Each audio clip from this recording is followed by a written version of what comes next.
Good morning, students. How are you? Today I am going to prepare a new video on second chapter electrochemistry, and it is electrode potential. Okay? So students, get ready for study. Put the heading electrode potential. Okay, students.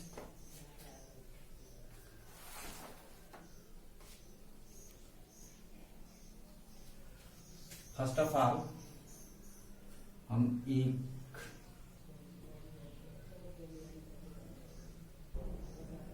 Beaker लेंगे और उस beaker में हम solution डाल देंगे बच्चों।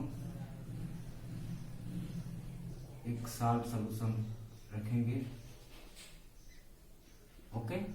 और इसमें हम एक इलेक्ट्रोड डाल देते हैं। ये जो हमारा इलेक्ट्रोड होता है बच्चों, उसी मेटल का होगा जिस मेटल का हमने साल्ट सॉल्यूशन ले रखा है। फॉर एग्जाम्पल मान लीजिए कि यह हमारा इलेक्ट्रोड जो है जिंक का है, ये जिंक रॉड है, ओके। तो इसमें ये जो सॉल्यूशन होगा बच्चों वह ZnSO4 होगा। इसी का कोई साल्ट का हम एक वो सॉल्यूशन लेंगे। अब क्या होगा बच्चों कि यहाँ पर जो मेटल है वो मेटल जो है इस सॉल्यूशन उतरने लगेगा, ओके। ये जो मेटल है वह सॉल्यूशन में उतरने लगेगा।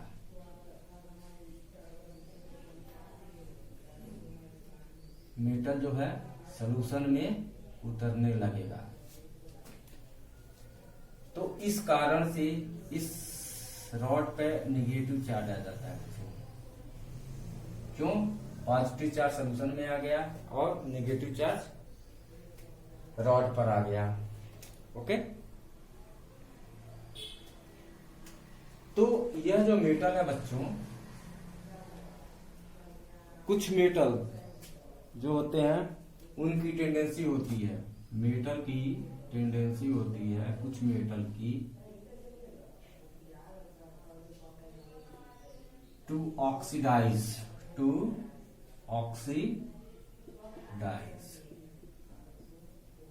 मेटल जो होते हैं कुछ मेटल, वो उनके राड जब उन्हीं के साल्ट सॉल्यूशन में डाला जाता है तो वो ऑक्सीडाइज होने लगते हैं। और ये इक्वेशन होगा बच्चों Zn, ये सॉलिड,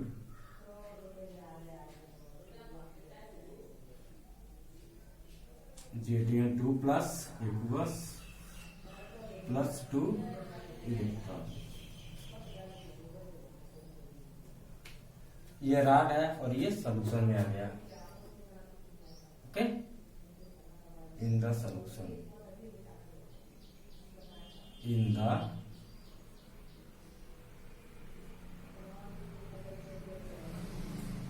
और ये जो इलेक्ट्रॉन है बच्चों यह रॉड पर चला जाएगा, ऑन द रॉड, ओके। तो यहां पर देखिए सॉल्यूशन में पॉजिटिव चार्ज की मात्रा बढ़ जाएगी तथा रॉड पर नेगेटिव चार्ज की मात्रा बढ़ जाएगी। मतलब अपोजिट चार्जेस यहां पर दिखाई पड़ने लग रहे हैं। तो यहाँ पर एक पोटेंशियल डिफरेंस प्रोड्यूस हो जाता है। तो इसी पोटेंशियल डिफरेंस को the potential difference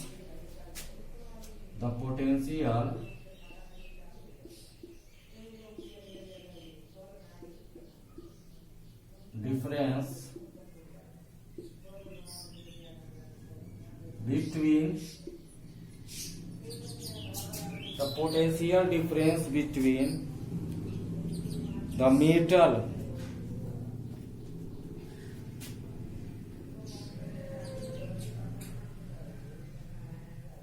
and ions, the potential difference between the metal and ions in electrolyte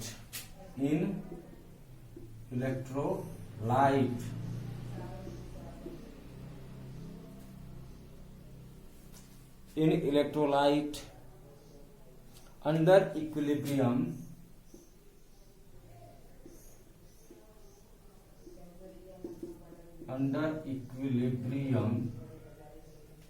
is called electrode potential.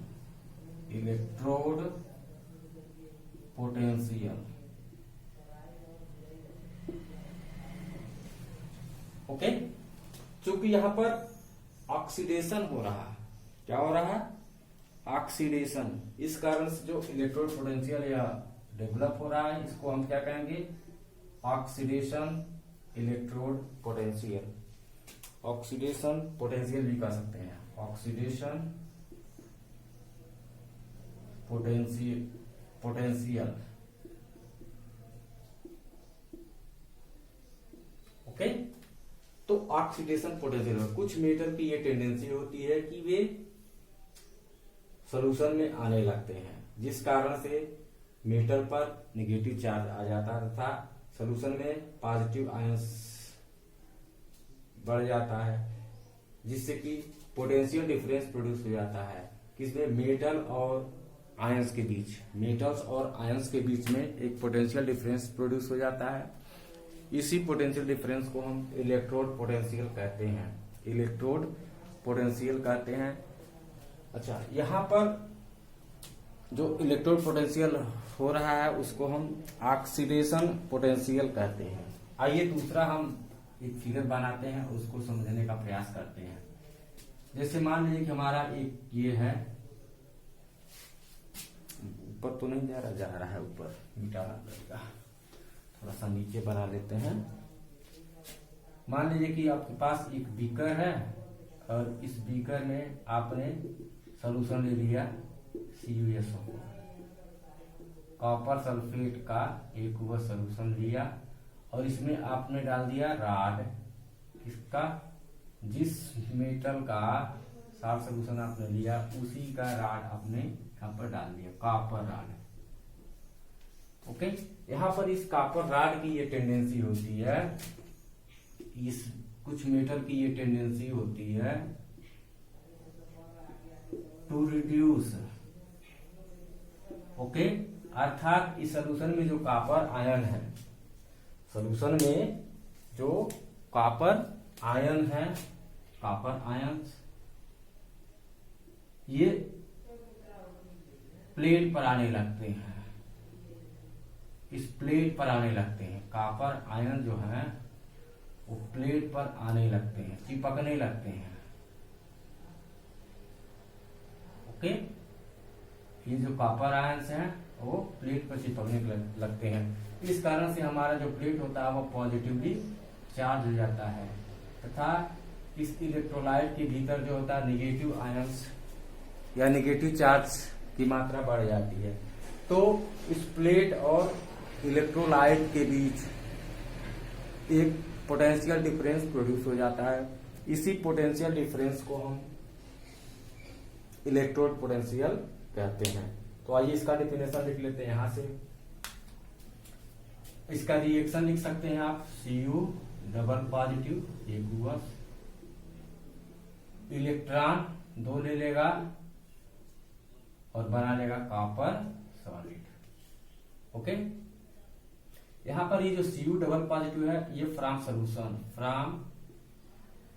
Solution, और ये जो इलेक्ट्रॉन आया बच्चों from plate, from rod. Okay, और ये रॉड पर चिपक गया, ऑन दी रॉड पर जाकर के चिपक गया। ओके, तो यहां पर आप देख रहे हो कि इलेक्ट्रॉन गेन हो रहा है, इलेक्ट्रॉन गेन हो रहा है। इस कारण से यहाँ पर रिडक्शन हो रहा है। क्या हो रहा है? रिडक्शन, इसको कहेंगे रिडक्शन।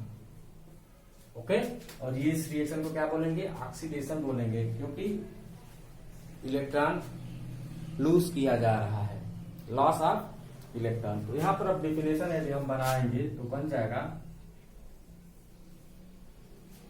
क्या, the potential difference, the potential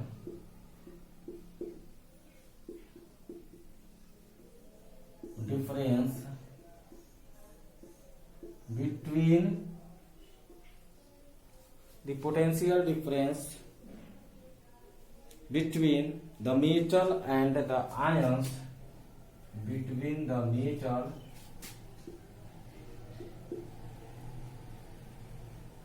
and ions in electrolyte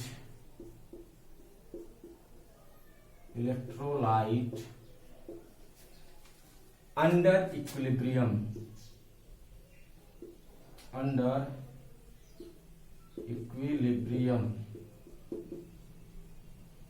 is known as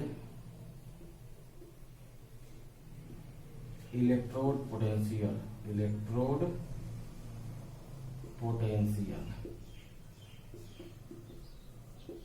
okay. और चूंकि यहां पर इस इलेक्ट्रोड पर जो है रिडक्शन हो रहा, इस नाते इसको रिडक्शन पोटेंशियल बोलते हैं,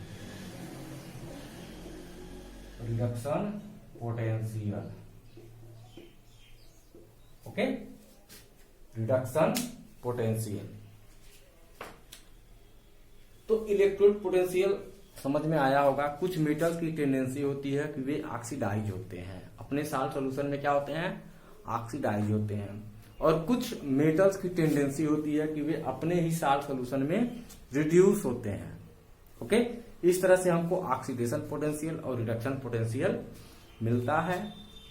अच्छा बच्चों, क्या ऑक्सीडेशन पोटेंशियल हमेशा निगेटिव होता है या पॉजिटिव होता है? नहीं। क्या रिडक्शन पोटेंशियल हमेशा पॉजिटिव ही होता है? नहीं, ओके। तो ऑक्सीडेशन पोटेंशियल, रिडक्शन पोटेंशियल ये पॉजिटिव भी हो सकता है, नेगेटिव भी हो सकता है। समझ में आया? तो इसको आप नोट कर लीजिए। और इसके आगे जो है अब हम बताने चलते हैं। कुछ ऐसे भी मेटल होते हैं जो ना ही ऑक्सीडाइज होने की टेंडेंसी रखते हैं और ना ही रिड्यूस होने की टेंडेंसी रखते हैं। तो ऐसे मेटल को हम इनर्ट कहते हैं, ओके। उन्हें क्या कहा जाता है? इनर्ट। एक्सेप्शन इसमें लिख लेंगे, exception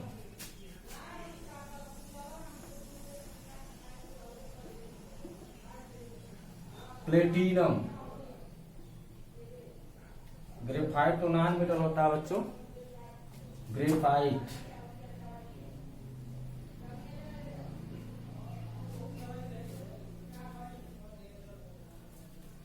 are inert electrode,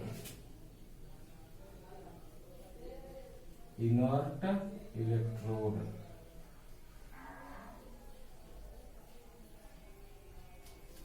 inert electrode, okay. They neither oxidize nor reduce, they neither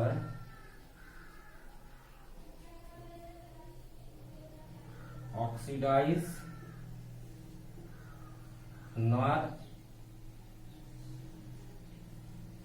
reduce, okay. तो प्लेटिनम और ग्रेफाइट के जो इलेक्ट्रोड होते हैं उनकी टेंडेंसी न तो ऑक्सीडाइज होने की होती है न तो रिड्यूस होने की होती है, ओके। फिर भी वे इलेक्ट्रोड के रूप में यूज किए जाते हैं, उनको इनर्ट इलेक्ट्रोड कहा जाता है, ओके। तो आइए अब हम चलते हैं, डिस्कस करेंगे factors upon which electrode potential depends. बताएं?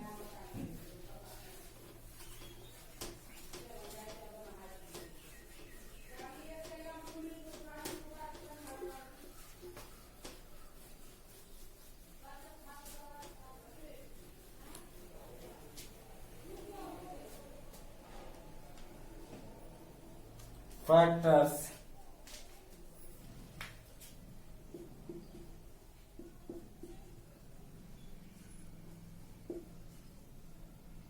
upon which electrode potential depends, मतलब इलेक्ट्रोड पोटेंशियल किन किन फैक्टर्स पे डिपेंड करते हैं।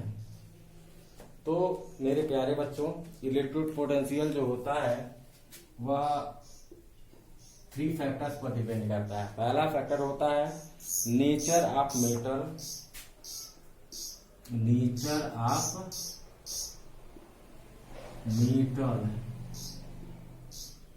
And its ions. ओके, हर एक मेटल की रिएक्टिविटी सिमिलर नहीं होती है। ओके, इस कारण से हर एक मेटल का इलेक्ट्रोड पोटेंशियल सिमिलर नहीं होता है। ऐसे ही आयंस भी होते हैं। जैसे मान लीजिए कि हमारे पास है बच्चों zinc,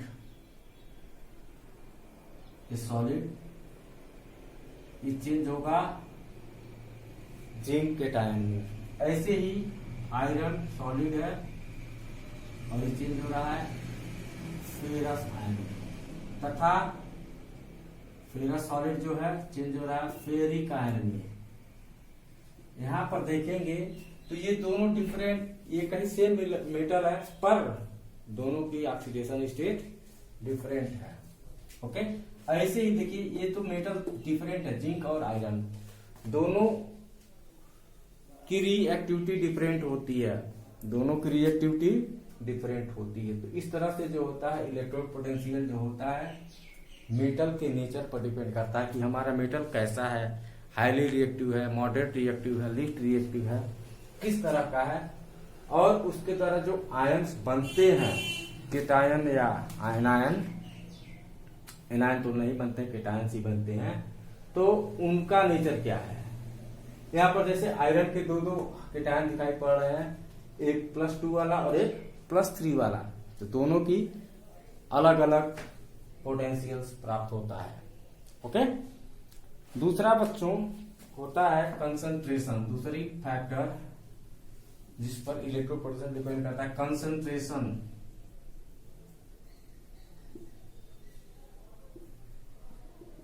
concentration of ions electrolyte, that is आपने जो इलेक्ट्रोलाइट लिया हुआ है उसका क्या कंसंट्रेशन है, उस पर भी डिपेंड करता है। अधिक कंसंट्रेटेड है कि लो कंसंट्रेटेड है, उस पर भी डिपेंड करता है। और यदि मान लीजिए कि गैस हो, इन केस ऑफ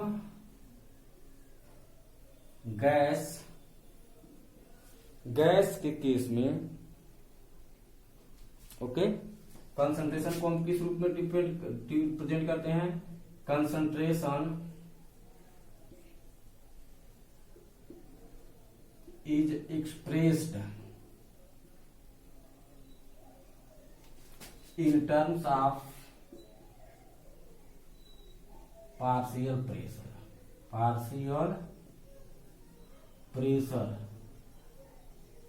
जिस गैस का पार्शियल प्रेशर अधिक होता है उस गैस का कंसंट्रेशन अधिक होता है, जिस गैस का पार्शियल प्रेशर कम होता है उस गैस का कंसंट्रेशन कम माना जाता है। और तीसरी फैक्टर होती है बच्चों टेम्परेचर।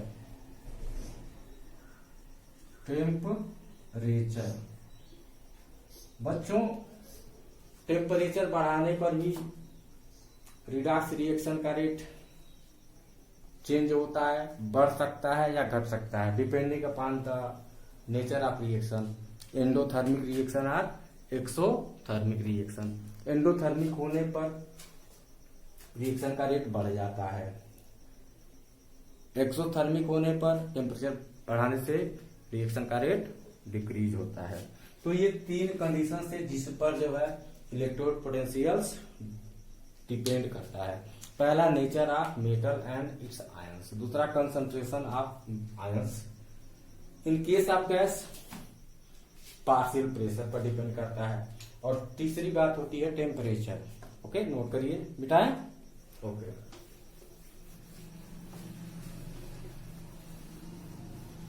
तो बच्चों ये हो गया आप लोगों का factors upon which electrode potential depends. अब बच्चों हम लोग पढ़ेंगे standard condition. Standard condition, standard condition, standard conditions क्या होते हैं इसको जान लीजिए।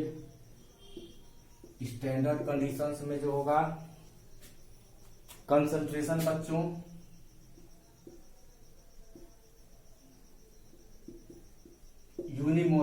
यूनिमोलर होता है। यूनिमोलर मीन्स 1 मोल पर लीटर। 1 मोल सोल्यूट प्रेजेंट होगा पर लीटर में, पर लीटर सॉल्यूशन में। ओके।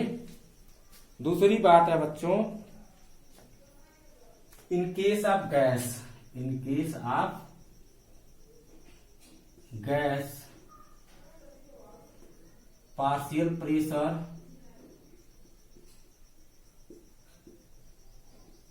शुड बी 1 ATM या लगभग बराबर होगा 1 बार। ओके, प्रेशर का यूनिट होता है ATM और बार।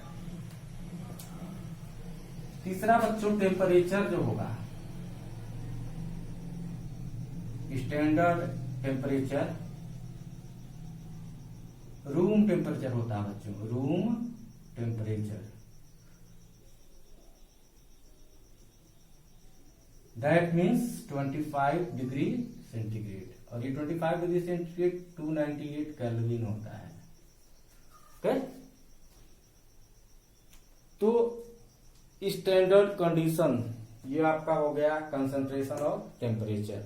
यदि कंसंट्रेशन यूनिमोलर हो, 1 मोल पर लीटर हो आयंस का कंसंट्रेशन, तथा टेम्परेचर रूम टेम्परेचर हो 298 केल्विन हो, उस कंडीशन में यदि हम इलेक्ट्रोड पोटेंशियल मेजर करते हैं तो उसको हम स्टैंडर्ड इलेक्ट्रोड पोटेंशियल कहते हैं।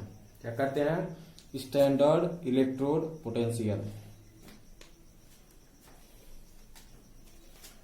The electrode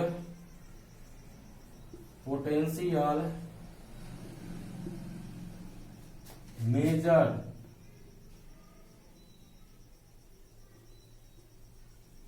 in standard condition is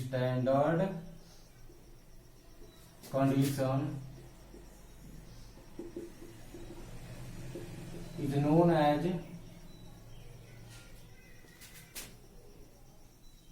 standard electrode potential।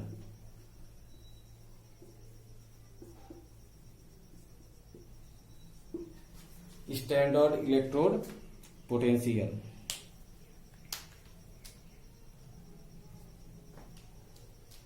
अब बच्चों सिंबल हम देखते हैं, symbol of electrode potential. Symbol of electrode potential ये होता है बच्चों ई से हम इलेक्ट्रोड पोटेंशियल रिप्रेजेंट करते हैं। ऐसे ही symbol of standard electrode potential, इसको रिप्रेजेंट करते हैं ई नॉट। और स्टैंडर्ड इलेक्ट्रोड पोटेंशियल जो बच्चों होता है यह ऑलरेडी डिटरमाइंड होता है, already determined. Okay, standard electrode potential already determined होता है। ओके, नोट करिए, इसके आगे फिर बताते हैं। मिटा दें? ठीक।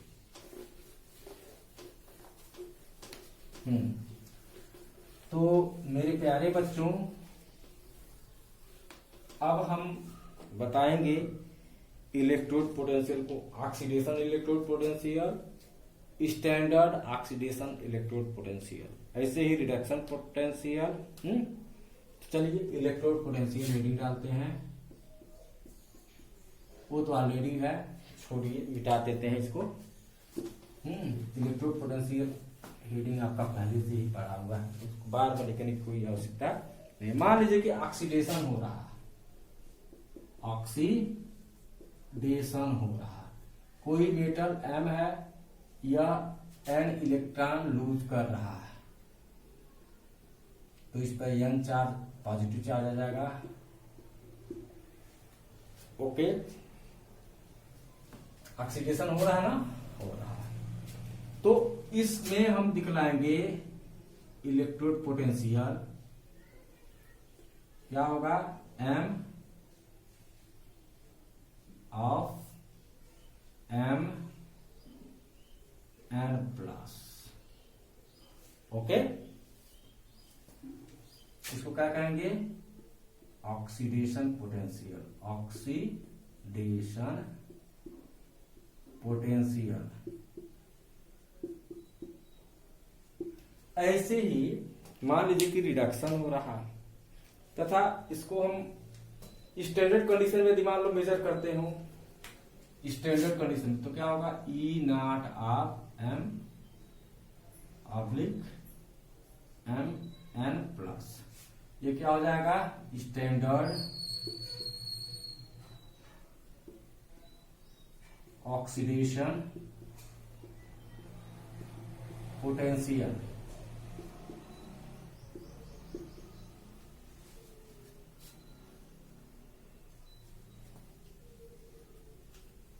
ओके, इसको भली बात ही आपको देखना पड़ेगा, जानना पड़ेगा। आइए रिडक्शन देखते हैं, रिडक्शन का। मान लीजिए कि कोई मेटल है, उसका रिडक्शन हो रहा है, मतलब N प्लस है और यह N इलेक्ट्रॉन ले करके बना ले रहा है N सॉलिड।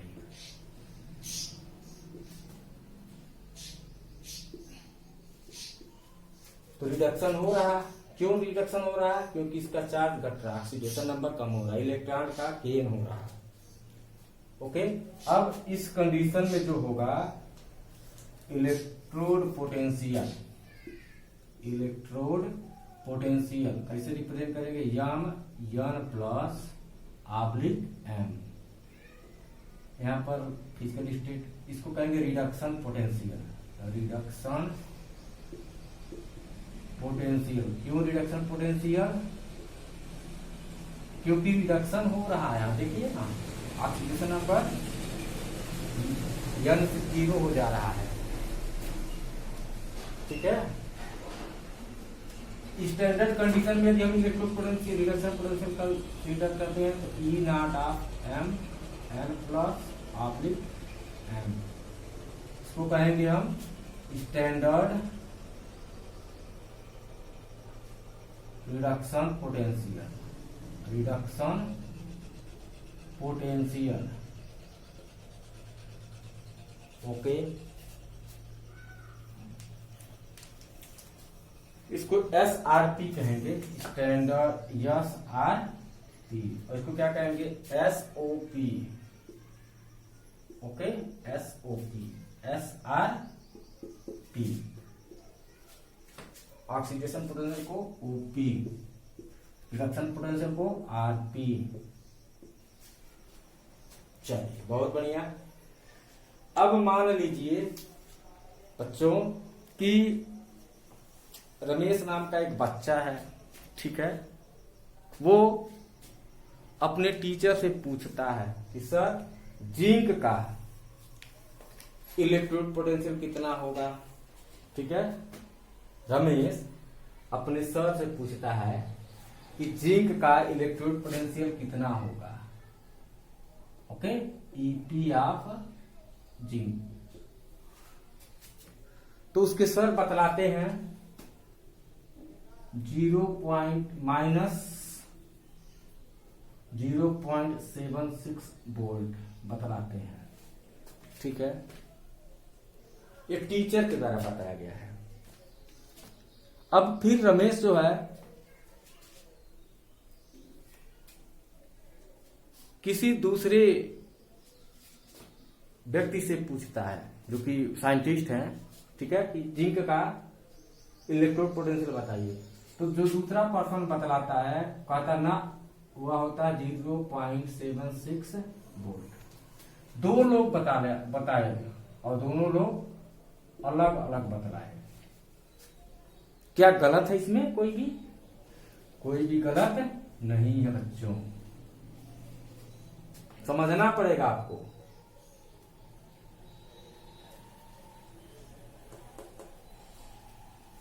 रमेश के टीचर ने ऑक्सीडेशन पोटेंशियल बतलाया। क्या बतलाया? जिंक का ऑक्सीडेशन पोटेंशियल। ओके, जिंक का ऑक्सीडेशन पोटेंशियल बतलाया। जबकि दूसरे जो साइंटिस्ट जब पूछा गया तो उन्होंने क्या बतलाया? Reduction potential. तो देखो मेरे प्यारे बच्चों, ऑक्सीडेशन पोटेंशियल और रिडक्शन पोटेंशियल का न्यूमेरिकल वैल्यू जो होता है सेम होता है। ओके, ऑक्सीडेशन पोटेंशियल और रिडक्शन पोटेंशियल का वैल्यू सेम होता है, न्यूमेरिकल वैल्यू। ओके, बस साइन का डिफरेंस होता है। किसका डिफरेंस होता है? साइन का डिफरेंस होता है। तो इस प्रकार हम कह सकते हैं कि reduction potential standard reduction potential equal to minus standard oxidation potential.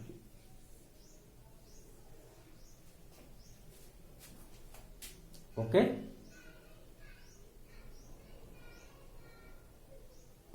मतलब ऑक्सीडेशन पोटेंशियल दिया रहेगा तो रिडक्शन पोटेंशियल में चेंज करने के लिए हम उसको माइनस लगा लेंगे।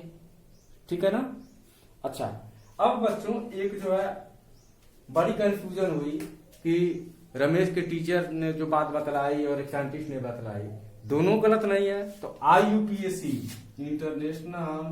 International union of pure applied chemistry, ये जो संस्था है इन्होंने बतलाया कि स्टैंडर्ड इलेक्ट्रोड पोटेंशियल, हम स्टैंडर्ड इलेक्ट्रोड पोटेंशियल हमेशा किसको लेंगे?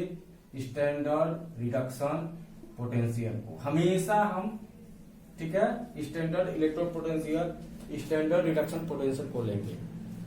चाहे कहीं न्यूमेरिकल सॉल्व कर रहे हो, किसी भी क्वेश्चन में सॉल्व कर रहे हो, यदि स्टैंडर्ड ऑक्सीडेशन पोटेंशियल दे रहा है तो उसको हम चेंज करेंगे स्टैंडर्ड रिडक्शन पोटेंशियल में। क्लियर? ध्यान से देखना पड़ेगा। इस तरह से रिएक्शन दे सकता है या इस तरह का दे रखा है। यदि मान लीजिए E0 ऑफ M आप Mn प्लस का वैल्यू दे रहा है तो मतलब यह ऑक्सीडेशन पोटेंशियल दे रहा है, स्टैंडर्ड ऑक्सीडेशन पोटेंशियल। तो जब हम उसको क्वेश्चन में यूज करेंगे तो जो न्यूमेरिकल वैल्यू होगा उसको माइनस करना पड़ेगा। क्या करना पड़ेगा? माइनस करना पड़ेगा। ओके, तो नोट कर लीजिए इतना। उसके बाद फिर आगे हम बढ़ते हैं।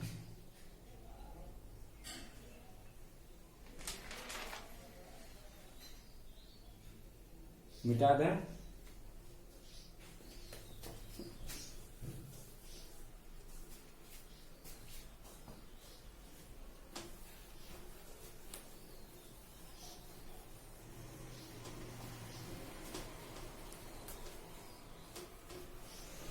अब हम शुरू करेंगे, बतलाएंगे EMF of cell. EMF of cell, electromotive force of cell. EMF of a cell, cell का EMF कैसे निकाला जाएगा? ठीक है, तो फिर सेल बनाना पड़ेगा बच्चों। Cell, galvanic cell, Daniell cell. इसमें सॉल्यूशन भर दिया, इसमें मैंने इलेक्ट्रोड डाल दिया। यहाँ पर एक दूसरा जो है हमने भी कर लिया और उसमें भी सॉल्यूशन डाला। कॉपर रॉड इसमें डीप कर दिया, CuSO4 CU रॉड, ये ZnSO4 सॉल्यूशन, ये ZN रॉड। ओके, इसको फिर हमने वोल्टामीटर से जोड़ दिया, कनेक्ट कर दिया। ओके, वोल्टमीटर से हमने जोड़ा।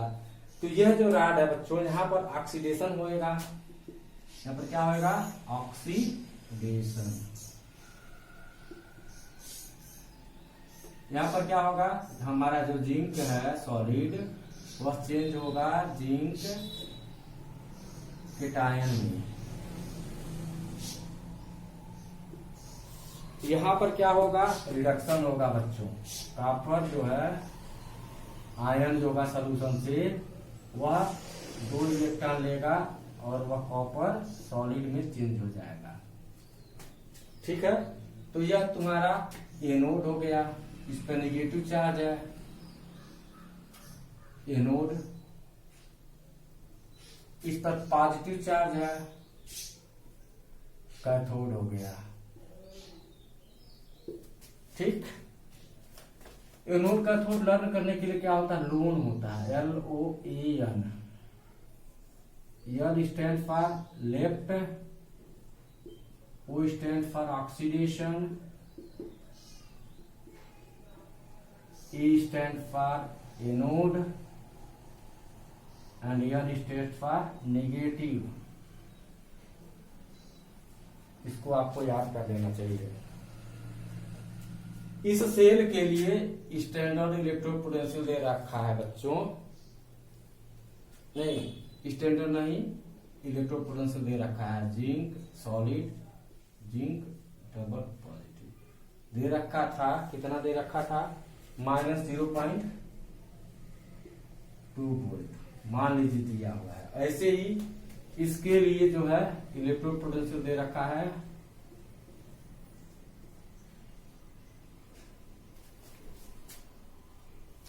+1.8 वोल्ट।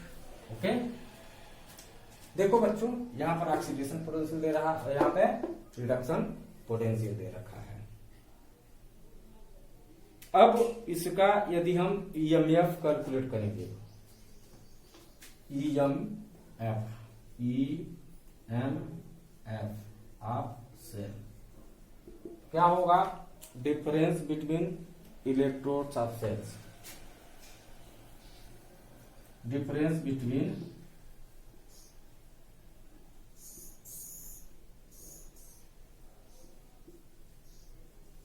इलेक्ट्रोड पोटेंशियल्स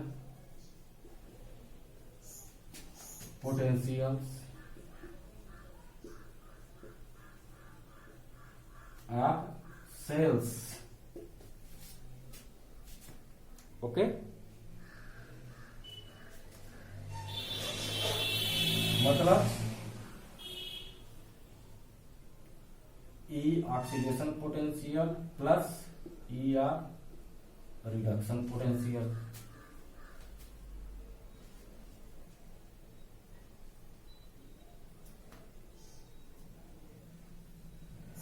ऑक्सीडेशन होता है एनोड पे,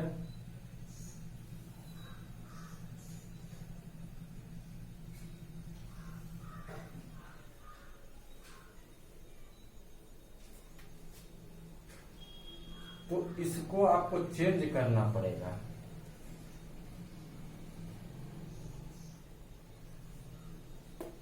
अब बच्चों, ऑक्सीडेशन पोटेंशियल हम यूज नहीं कर सकते हैं, ठीक है? EOP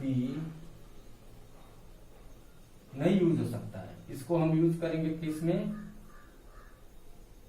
ERP में चेंज करके। इसमें चेंज करना पड़ेगा रिडक्शन पोटेंशियल में।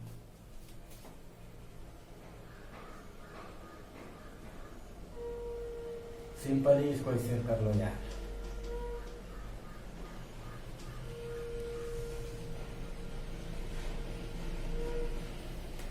E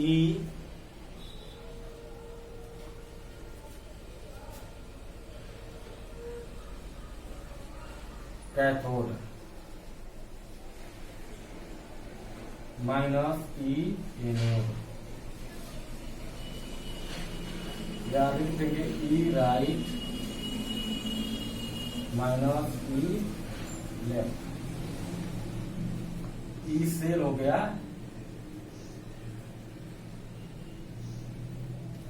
EMF of cell equal to E electrode potential of cathode minus electrode potential of anode. हमेशा जो होता है बच्चों, ये परंपरा रही है कि एनोड हमारा लेफ्ट साइड में होता है, लोन। ओके, तो ऐसे यहां से हम ये भी निकाल सकते हैं, standard EMF of cell equal to standard cathode minus E not of anode. Okay, या इसके जगह पर आप लिख सकते हो E not of right minus E not of left. Okay, ये फार्मूले होंगे, इस फार्मूले से जो है कुछ न्यूमेरिकल्स बनेंगे। मिटा रहे हैं। ओके, तो फार्मूला जरूर नोट कर लेना। आइए अब कुछ न्यूमेरिकल्स हम बनाते हैं।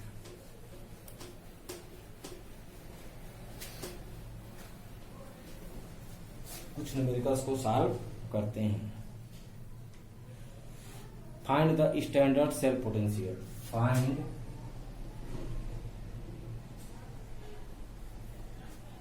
Standard cell potential of cell दे रखा बच्चों निकिल डबल पॉजिटिव। ओके, यहाँ पर इसका मोलरिटी दे रखा 1 मोल आयन का। Silver 1 mole Ag। ओके, और क्या दे रखा है बच्चों, E not of nickel positive nickel कितना दे रखा है, -0.25 वोल्ट। ऐसे ही दे रखा है E not of Ag plus Ag equals दे रखा है बच्चों 0.8 वोल्ट। ओके, अब यहां से आपको कैलकुलेट करना है E not of cell standard cell potential. तो कुछ है नहीं इसमें, E not of cell equal to E not of cathode minus E not of anode. अब देखना पड़ेगा बच्चों कि कौन सा जो है आपका कैथोड है और कौन सा एनोड है। देखो बच्चों, जहां पर ऑक्सीडेशन होता है उसको हम एनोड कहते हैं। तो यहाँ पर निकेल का ऑक्सीडेशन हो रहा है, अर्थात ये एनोड है। सिल्वर देखो ये राइट साइड में कैथोड है। ओके, अब चलिए स्टैंडर्ड इलेक्ट्रोड पोटेंशियल दे रखा है, यहाँ पर रिडक्शन का, यहाँ पर भी रिडक्शन का, बस तो रिडक्शन वाला ही हमको रखना है। ओके, कैथोड वाला रखेंगे पहले। ये कैथोड का हो गया प्लस 0.8 माइनस 0.25 वोल्ट हो जाएगा, प्लस 0.8 प्लस 0.25 वोल्ट। ओके, तो यहां पर आ जाएगा आपका 5 प्लस 1.05 वोल्ट आ जाएगा। Standard cell potential equal plus 1.05 volt. कठिन नहीं होता है बच्चों, बहुत ही आसान होता है। अगला क्वेश्चन है बच्चों,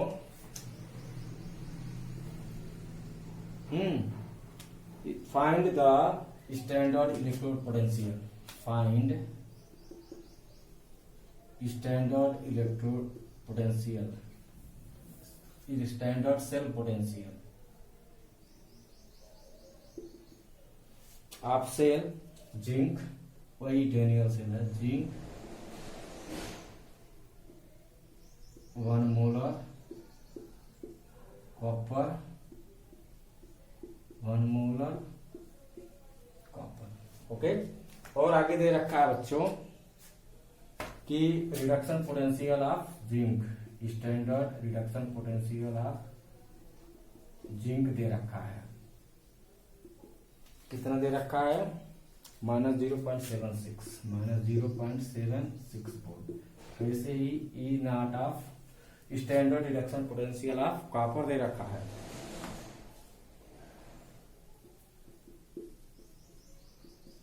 प्लस 0.34 वोल्ट। बस फार्मूला रख करके सॉल्व कर लीजिए, कठिनाई नहीं होनी चाहिए। चलिए सॉल्व कर ही देते हैं, वैसे आप लोगों को करना चाहिए। वीडियो को पास करके जरूर सॉल्व कर लेना। Okay, E not of cell equal to E not of cathode, E not of anode. Reduction potential सब दिया रखा है। यहाँ पर देखो बच्चों, कौन कैथोड कौन एनोड। कैथोड जो होता है हमेशा राइट साइड में होता है। चलो कैथोड हो गया, कैथोड पर रिडक्शन होता है और एनोड पर ऑक्सीडेशन होता है। ठीक है, इस रूप में सेल रिप्रेजेंटेशन सेल के रूप में दे सकता है या रिएक्शन दे करके भी क्वेश्चन पूछ सकता है। फिलहाल कोई बात नहीं है, इसको आप लोग आसानी से समझ सकते हो। तो कैथोड का दे रखा बच्चों कॉपर वाला प्लस 0.34 माइनस एनोड, ये जिंक वाला एनोड है, माइनस 0.76 वोल्ट। सॉल्व कर लेंगे, आ जाएगा plus 0.34 plus 0.76 equal to 1.1 volt आ जाएगा। ओके, डैनियल सेल का स्टैंडर्ड सेल पोटेंशियल 1.1 वोल्ट होता है। ओके, मिटा दें, ठीक।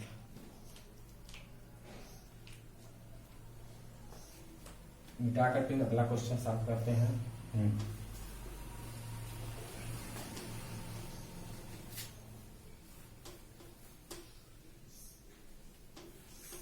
Find standard cell potential of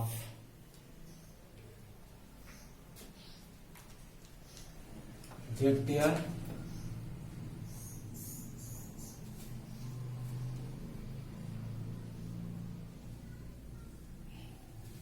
double positive 1 mole CO 1 mole per litre CO। PB दे रखा है, सॉरी नॉट है, PB।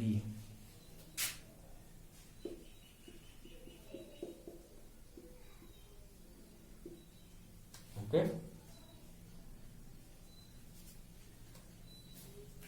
ई नॉट ऑफ दे रखा है, रिडक्शन पोटेंशियल नहीं दे रखा, ऑक्सीडेशन पोटेंशियल दे रखा है। कितना दे रखा बच्चा? प्लस 0.76। ऐसे ही E not of PB double positive, इसका वैल्यू दे रखा बच्चों प्लस 0.13। ओके, सब ऑक्सीडेशन पोटेंशियल दे रखा है। रिडक्शन पोटेंशियल चेंज करना पड़ेगा, इसको हम लिख सकते हैं बच्चों इस तरह से, माइनस साइन करना पड़ेगा।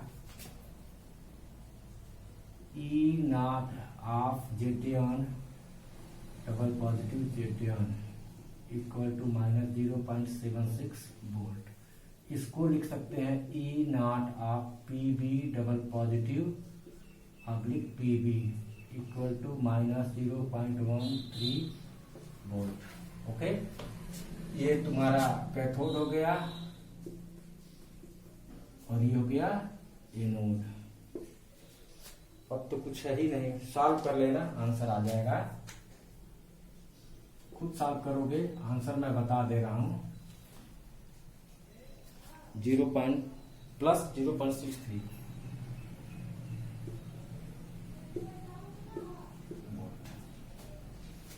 Okay,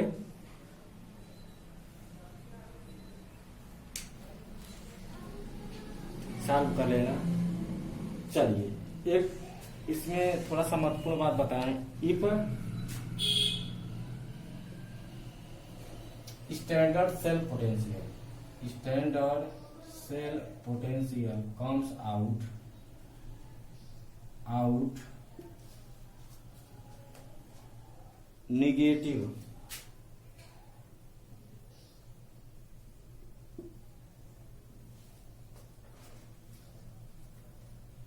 it means the cell is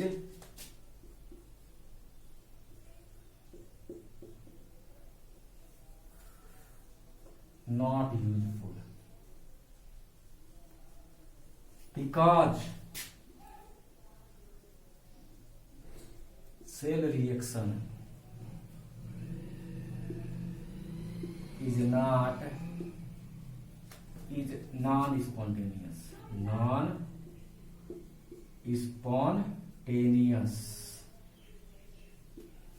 spontaneous होना चाहिए बच्चों, रिएक्शन खुद ब खुद होना चाहिए, ठीक है ना। एनर्जी देकर के रिएक्शन नहीं होना चाहिए।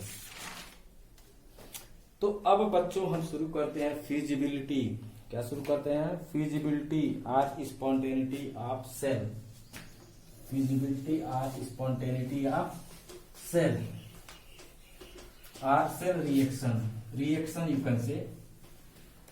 Okay, feasibility FEASIBILITY।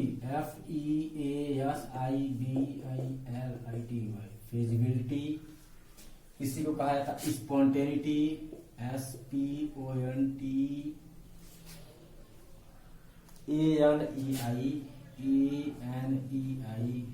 Spontaneity of cell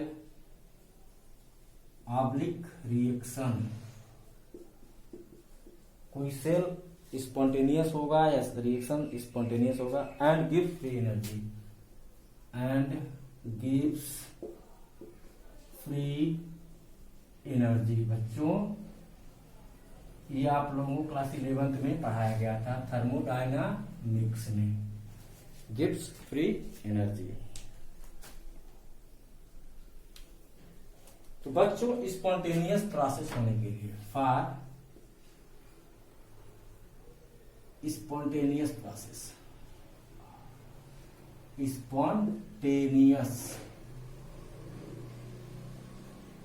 process delta G is less than 0, should be negative. यहां पर बच्चों डेल्टा जी होता क्या है? डेल्टा जी चेंज गिव्स फ्री एनर्जी। ओके, जी का कोई वैल्यू नहीं होता, कोई मतलब नहीं होता है, डेल्टा जी का मतलब होता है। अब देखिए डेल्टा जी का वैल्यू क्या होता है। Delta G equal to negative of useful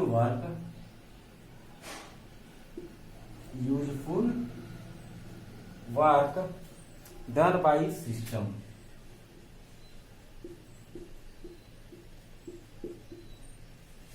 okay, या delta G equal to -W electrical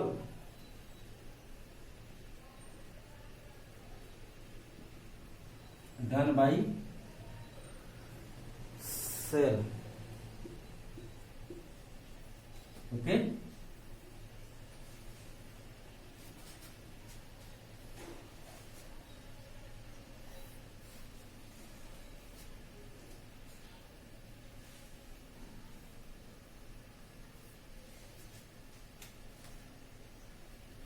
आइए अब इलेक्ट्रिकल वर्क को कैलकुलेट करते हैं। Electrical work electrical bulb. बच्चों आप लोग फिजिक्स में पढ़ते होंगे क्या,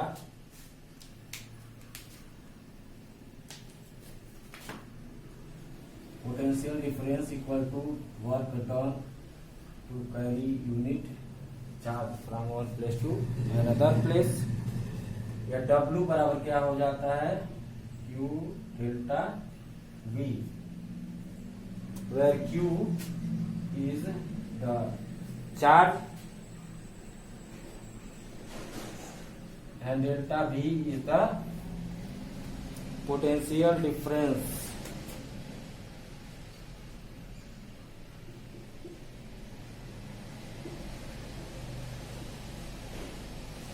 ओके, इसको थोड़ा सा हम डिराइव करने का प्रयास करते हैं बच्चों। मान लीजिए हमारे पास दो इलेक्ट्रोड है, एक इलेक्ट्रोड पर नेगेटिव चार्ज है और दूसरे पर पॉजिटिव चार्ज है, ठीक है। यहां से इलेक्ट्रॉन जो है बच्चों 1 मोल इलेक्ट्रॉन, n मोल इलेक्ट्रॉन जो है एनोड से कैथोड की तरफ जा रहा है, एनोड से कैथोड पर जा रहा है। अब तो कितना चार्ज होगा, यहाँ पर जो डिफरेंस आएगा पोटेंशियल डिफरेंस वो क्या होगा, डेल्टा V होगा इन दोनों के बीच का। या Q कितना होगा,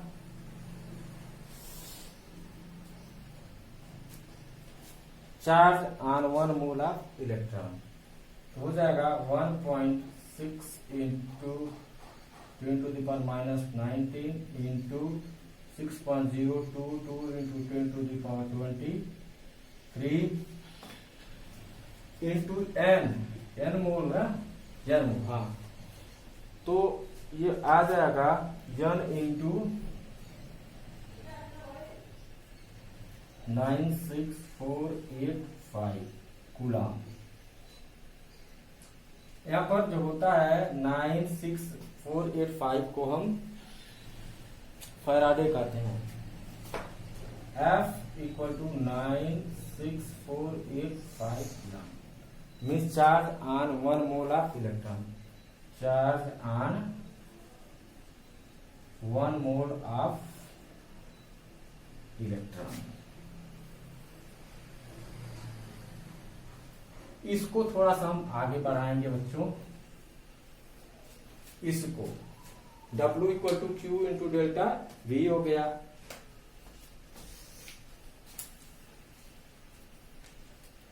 W equal to Q delta V,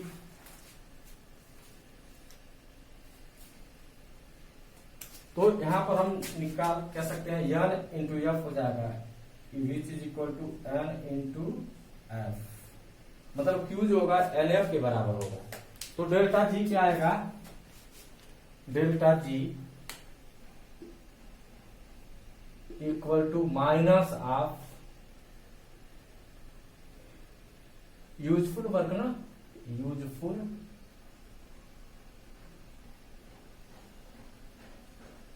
work कितना होएगा, माइनस NF, डेल्टा V का वैल्यू कितना है, E naught of cell, E naught of cell, ये आ जाएगा आपके पास formula. Okay, delta G equal to minus NF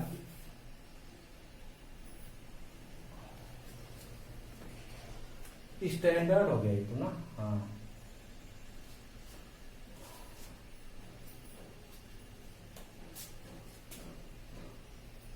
standard gives free energy, change in standard gives free energy को to minus NF E naught of cell. और यदि simply delta G लिखना होगा तो minus NF cell potential. Okay, किसी फार्मूले का use करके आप न्यूमेरिकल सॉल्व कर सकते हो। तो इसको मिटा देते हैं, फार्मूला जरूर लर्न कर लेना। ओके, चलिए आइए कुछ क्वेश्चन सॉल्व करते हैं। दो एक क्वेश्चन सॉल्व कर लेते हैं।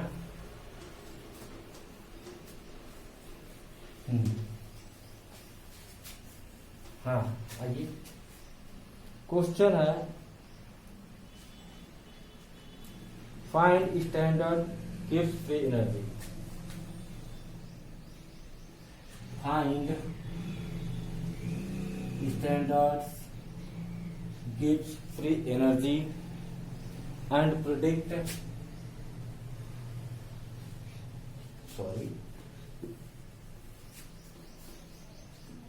find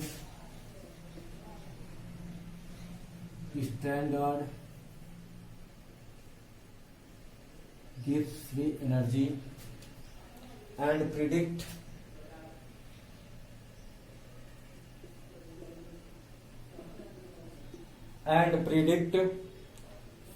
feasibility of cell. Feasibility of cell. Cell क्या है बच्चा?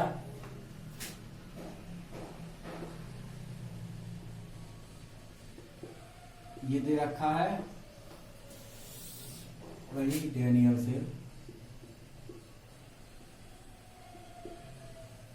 ओके, कंसंट्रेशन दे रखा है 1 और बच्चों दे रखा है रिडक्शन पोटेंशियल दे दिया है Zn equal to minus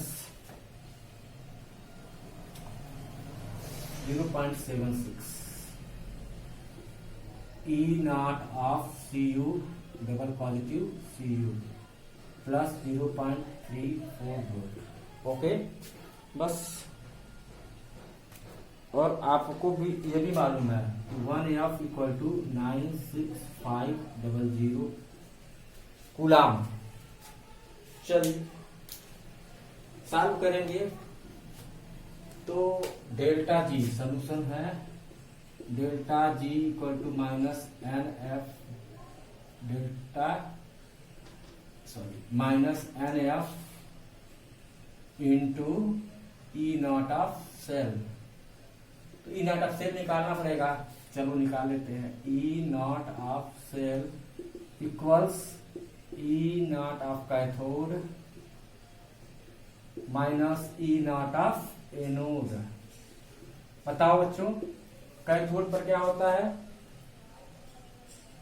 reduction होता है। एनोड पर क्या होता है? ऑक्सीडेशन होता है। तो जिंक का ऑक्सीडेशन हो रहा है, अर्थात ये एनोड। कापर का रिडक्शन हो रहा है कैथोड, तो कापर वाला लिख लेंगे रिडक्शन पोटेंशियल 0.34 माइनस फिर उसके बाद एनोड का हम रिडक्शन पोटेंशियल माइनस 0.76 वोल्ट आ जाएगा। 0.34 प्लस 0.76 वोल्ट, ये आ जाएगा 1.1 वोल्ट। ओके बच्चों, अब इसी को हम यहाँ पे प्रूव कर देंगे।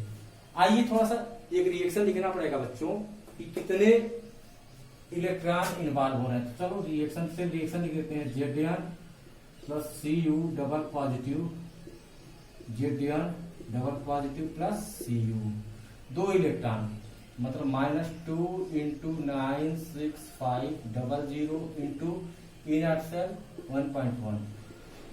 ओके, यहां पर हो जाएगा, सिंपल करेंगे तो आ जाएगा 2.1 into 10 to the power 5 minus 2.1 into 10 to the power 5। चूंकि देख रहे हैं delta G naught is less than 0, hence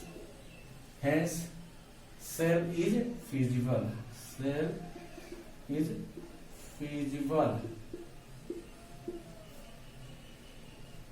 okay, cell जो होगा फीजिबल होगा, रिएक्शन होगा।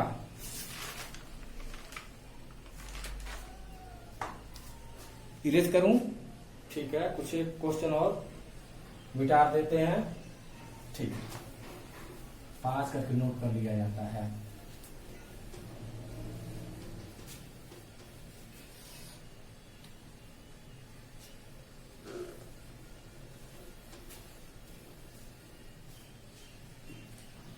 आगे क्वेश्चन दे रखा बच्चों, predict feasibility under standard condition. Predict feasibility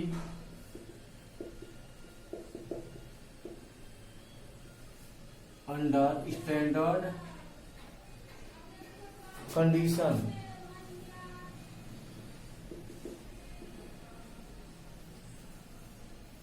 cell है तुम्हारा, सेल नहीं बल्कि सेल रिएक्शन दे रखा है, nickel solid plus H ion aqueous gives Ni double aqueous plus H2 gas.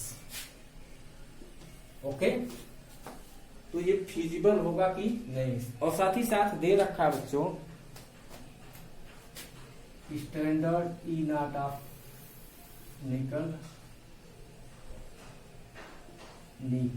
का -0.25 वोल्ट। साथ ही साथ हाइड्रोजन का दे रखा है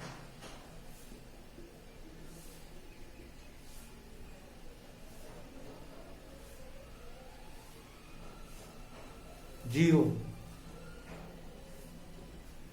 ओके,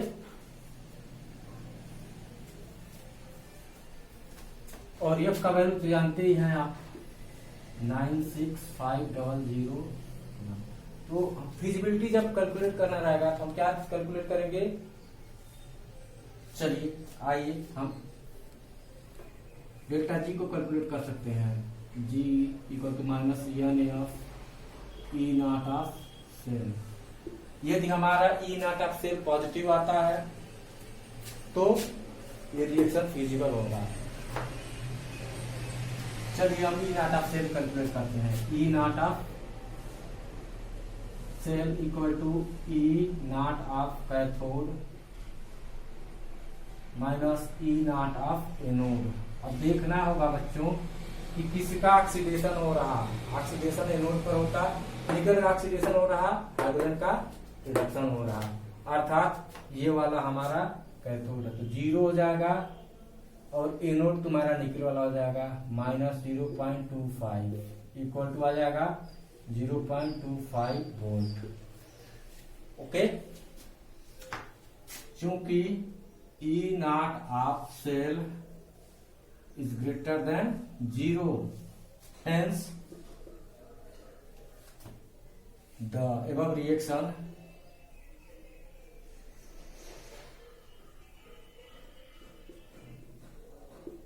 is feasible। इसकी आवश्यकता नहीं है, ठीक है ना। फिजिबल हो गया रिएक्शन, पॉजिटिव आना चाहिए, यहाँ पे आया है, कोई दिक्कत नहीं। चलिए एक क्वेश्चन और कराते हैं, नोट कर लीजिए 5 करके।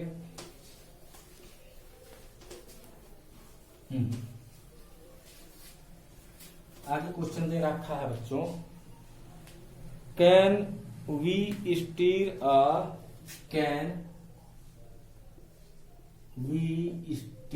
ए CuSO4 aqueous solution CuSO4 aqueous solution with zinc rod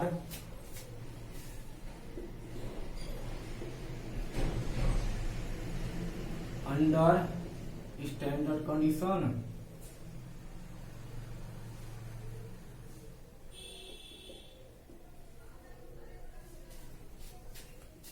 okay,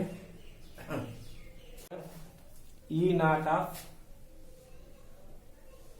जेटियन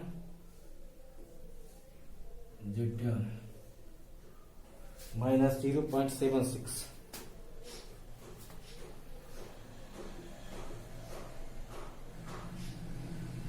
E not of Cu double positive Cu 0.34। Okay,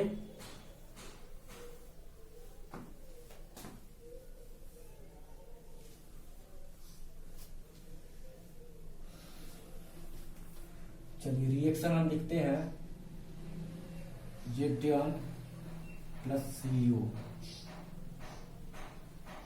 Zn plus Cu, यही रिएक्शन होगा। जिंक वाला जो हमारा एनोड हो जाएगा और कॉपर वाला कैथोड हो जाएगा। ओके, तो यहां पर कैलकुलेट करेंगे बच्चों हम ई नॉट ऑफ सेल। क्या होगा? E not of cathode minus E not of anode. रखेंगे कैथोड वाले को तो हो जाएगा 0.34 माइनस 0.76 वोल्ट, आ जाएगा 0.34 plus 0.76 volt plus 1.1 volt. E not of cell आ गया 1.1 volt.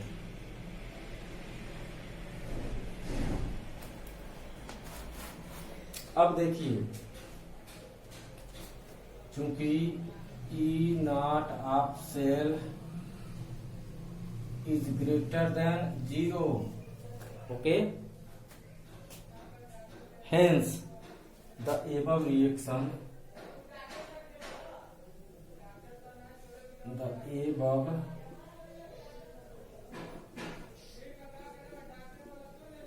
reaction takes place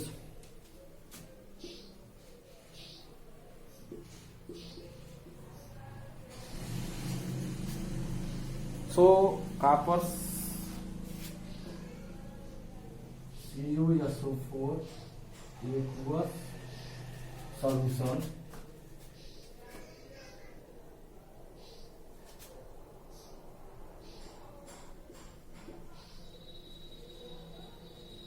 cannot be stirred by zinc rod. Okay, because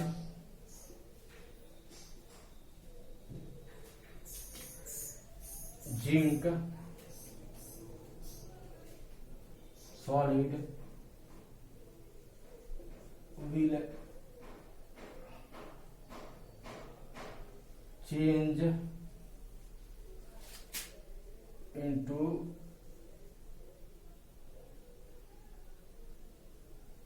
aqueous state. Okay, this is solid, this is aqueous, this is aqueous, and this is solid. So your answer will be no. Your answer will be no. Means copper sulfate aqueous solution cannot be stirred with zinc rod. Okay, note करिए। मिटाएं? Okay, मिटा देता हूं। अगला question है बच्चों, एक आखिरी question.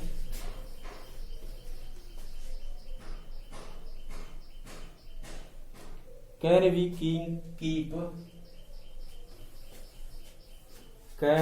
keep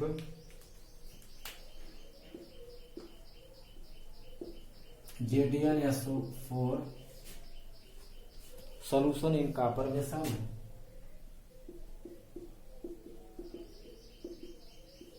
Copper vessel. Okay,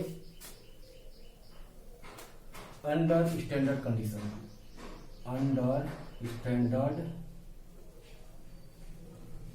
conditions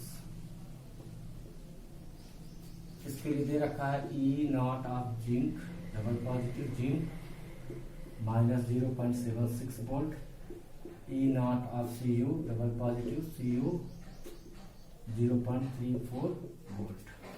okay, अच्छा भैया, मतलब कॉपर सल्फेट सोल्यूशन को हम जिंक सल्फेट सोल्यूशन को हम रखना चाह रहे हैं कॉपर के बेसिस में, मतलब Cu plus Zn double positive,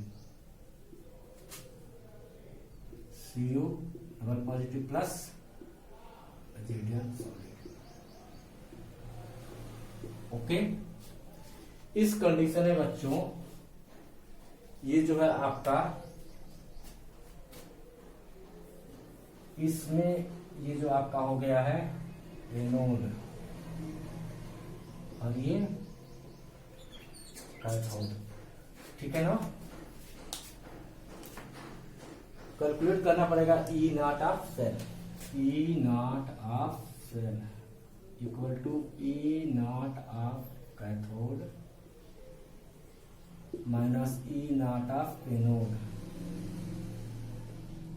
E not of cathode minus 0.76 minus anode 0.34 volt आ जाएगा, माइनस 4 6 6 4 10 3 7 10 1 11। ओके, यहां पर मिल के आ रहा है E not of cell is less than 0, so the above reaction will not take place, will not take place. So we can keep